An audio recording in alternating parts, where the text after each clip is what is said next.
Vamos falar agora de governo de São Paulo. A equipe de transição do novo governo paulista foi anunciada hoje. São 105 indicados para trabalhar em 8 eixos. Tarcísio de Freitas trouxe nomes técnicos, bolsonaristas e evangélicos. Veja na reportagem de Adriana De Luca.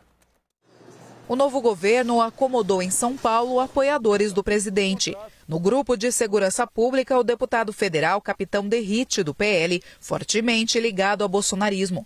O deputado estadual do PL, Frederico Dávila, está no grupo da agricultura e abastecimento. E tem ainda o coronel Melo de Araújo, que após a indicação de Bolsonaro, assumiu a presidência da CEAGESP em 2020. E assim como Bolsonaro, Tarcísio deu espaço para os evangélicos. O deputado federal Cezinha de Madureira, do PSD, e o vereador Gilberto Nascimento Júnior, do PSC, estão no grupo de desenvolvimento social, mulheres e direitos da pessoa com deficiência. Na educação, cultura e esportes aparecem a ex-atleta olímpica Maureen Maggi e a deputada estadual Valéria Bolsonaro, do PL, parente distante do presidente Jair Bolsonaro. A ala mais ideológica ficou de fora de um setor estratégico para Tarcísio de Freitas. O ex-ministro, que ficou conhecido na gestão Bolsonaro pela execução de obras, quer fazer o mesmo em São Paulo. Para isso, tenta blindar as áreas de infraestrutura e transportes de influências políticas. O futuro governador nomeou para o grupo de transição nomes de confiança e com um perfil técnico. Com um forte discurso de geração de empregos que marcou a campanha, Tarcísio também selecionou nomes técnicos para a equipe de transição, de gestão e desenvolvimento econômico. São os casos de Samuel Kinoshita e Jorge Lima, assessores de Paulo Guedes e indicados pelo próprio ministro de Economia para integrarem a equipe de Tarcísio no estado. Apenas uma secretaria teve um nome indicado até o momento. É Renato Feder, de 45 anos, que vai ser secretário de Educação. Mestre em Economia pela USP e empresário, Renato Feder é atual secretário de Educação do Paraná. Chegou a ser convidado para assumir o Ministério da Educação durante o governo Bolsonaro, mas nunca chegou a assumir a pasta. Vamos lá para a nossa análise. Felipe Moura Brasil, eu vou fazer a mesma pergunta para os três. Tarcísio se descola ou não do Bolsonaro pelos próximos 4 anos?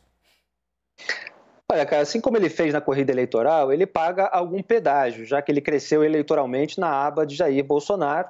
Ele era um nome técnico que teve até um envolvimento com o governo de Dilma Rousseff, mas que ocupou a área da infraestrutura ao longo do governo e ficou mais apartado dessas beligerâncias ideológicas em razão disso. Ele conseguiu superar todas as dificuldades ao longo da corrida eleitoral, começar pelo fato de ele não ter nascido em São Paulo, e ele é mais sensato do que o Jair Bolsonaro. Ele tem maior capacidade cognitiva e a gente já vê isso pela tentativa de blindar as áreas técnicas do governo. Esses bolsonaristas que estão entrando não são aqueles de maior apelo, de maior projeção nacional. São pessoas próximas ali, mas que também são, em alguns casos, capazes de diálogo. O próprio Capitão Derrite, embora ele faça postagens ali, curtidas por bolsonaristas, etc., ele é uma pessoa capaz de transitar, de ter um diálogo com pessoas mais sensatas, mais moderadas, o que não é tão comum assim naquele bolsonarismo mais raiz de Ricardo Salles, de Mário Frias, desse pessoal que acabou não integrando esse núcleo de transição. E eu até destaco uma frase do Tarcísio: vocês vão ver mais na frente que tem áreas ali que nós temos alguns nomes participando da transição e não vai ter nenhum secretário ali. Então você tem uma concessão nesse momento, mas não quer dizer também que vai ser nomeado lá na frente. Ele tem uma oportunidade de fazer uma gestão técnica e se lançar como um nome de uma direita mais sensata do que o bolsonarismo. Você, Raquel? Caio, ele está tentando.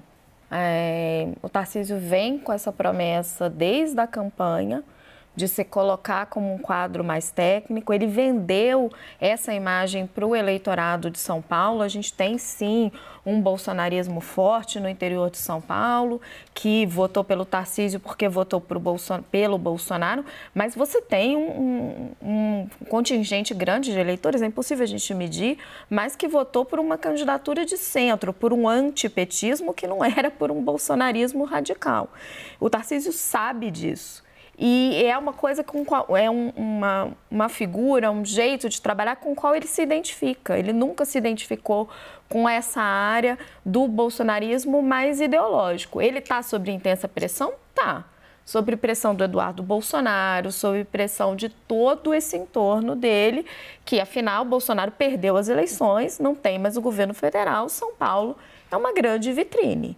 Agora, a decisão pessoal dele é de formar um secretariado mais técnico, inclusive porque isso cacifa ele para voos mais altos e se diferenciando desse bolsonarismo radical. Você realmente se colocando como uma outra alternativa, uma outra imagem. Será que a direita, lá em 2026, vai querer esse mesmo reacionarismo ideológico ou vai buscar outros nomes?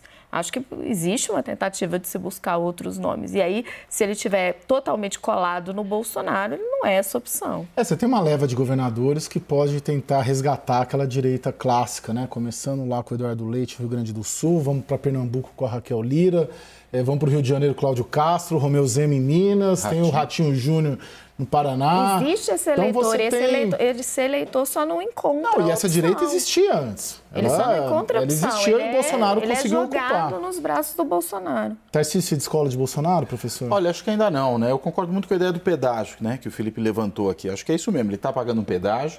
Infraestrutura não ia ter mesmo, porque não tinha nem no governo federal. Né, bolsonarista raiz, né, desse estilo, né, radical ideológico dentro da infraestrutura, porque não tem muito o que fazer ali. Eles estavam em outras áreas, estavam em meio ambiente, estavam na área cultural, estavam na educação, e desse ponto de vista ele fez algumas concessões. Até o abastecimento, né, o Dávila, que entrou aí, que é o irmão do candidato presidencial do Novo, é um bolsonarista empedernido, foi aquele que xingou o Papa, xingou o arcebispo de Aparecida, enfim, é desse Mas perfil. ele está na transição, né? Não quer dizer que ele vai estar no secretariado.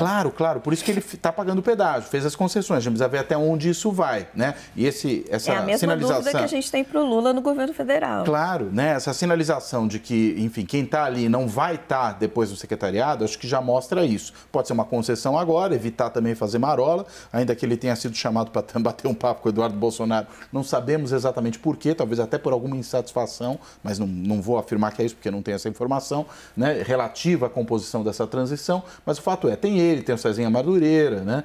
Tem Valéria aqui, Bolsonaro. Valéria Bolsonaro, né? Que, enfim, é muito apagada, né? A gente nem sabe muito bem o que ela tem apita. o sobrenome, né? Mas o Dávila é um bolsonarista raiz de. E eu colocaria aí o Cezinha da Madureira também, que também, é um deputado, liderança evangélica. Olha, o Dávila, eu tenho muita dúvida se vai ser secretário. Não para ser secretário, mas o fato de estar na equipe mostra essa concessão neste momento. Né? Mas eu também não sei se vai ser secretário ou não, mas é uma concessão, uma tentativa de, no mínimo, compor com esse bolsonarismo mais radicalizado. Professor Cláudio Couto, professor da Fundação Getúlio Vargas, muito obrigado. Muito bom, viu? Felipe Moura Brasil, Pim, obrigado, viu? Muito obrigado, sempre uma honra. Sexta-feira, né? Aqui de novo. Raquel, até amanhã. Muito obrigado, viu?